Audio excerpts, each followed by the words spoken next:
Hello YouTube and welcome to episode 6 of our programming series using Discord.js and JavaScript.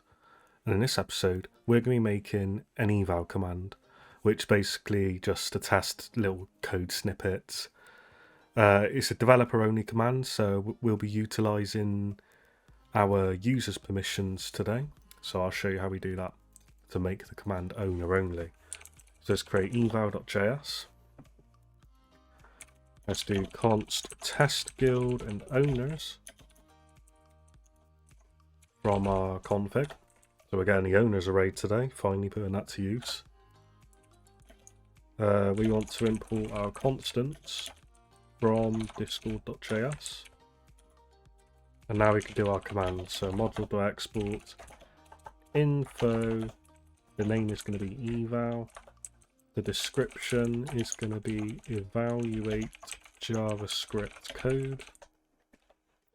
We're going to have our arguments, which is going to be an array of objects.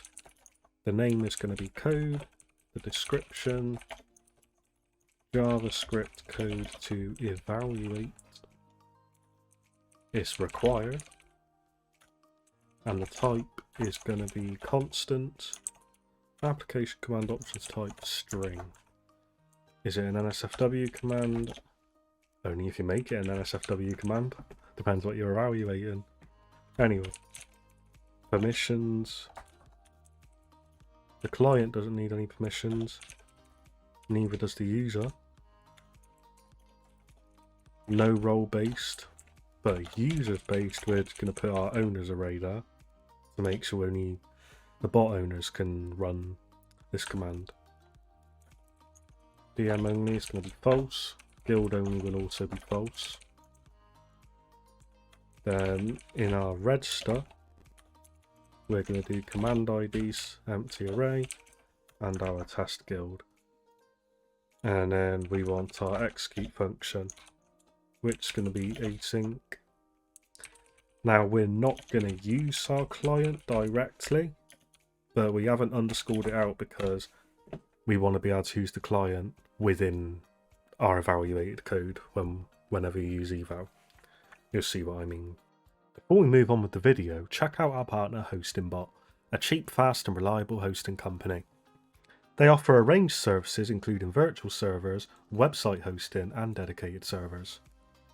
Get 30% off your purchase by using the promotion code Monoxity at checkout. If you're in doubt, look at all these happy customers. So let's go ahead and make a try catch statement, like so. And then we're going to create a variable, our output, which is going to be eval interaction options get string code. Then if it successfully evaluated the code, like successful run, ephemeral true content, and then we're going to have output, which is going to be in bold text. We'll put this inside of code blocks, a JS code block actually, and then we're going to do output.substring. And we'll just do it to 1950 so we don't go over the Discord character limit. And then end our code block there. So there's that for the successful run, but if there's an error, we're just going to return a reply, which again is going to be ephemeral. And the content will be an error.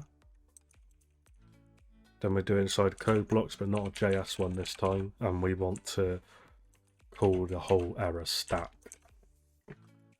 That is all there is to this command. That is it. So let's just start the bot. Get our command ID. Put it inside our command ID so it doesn't re-register. Alright, let's test it. So I'm just going to go ahead and let's do message.author.tag. Oh, right, yeah. The message isn't defined. So that's an example of an error. It's interaction. So interaction.user.tag. There you go, that's better. And yeah, you can pretty much evaluate anything that you can do inside of Visual Studio Code. You can do it in Discord. And an example of why we need the client sometimes. Wow, what if you wanted to do something with the client, like so. So yeah, thank you guys for watching, and I'll see you guys in the next episode.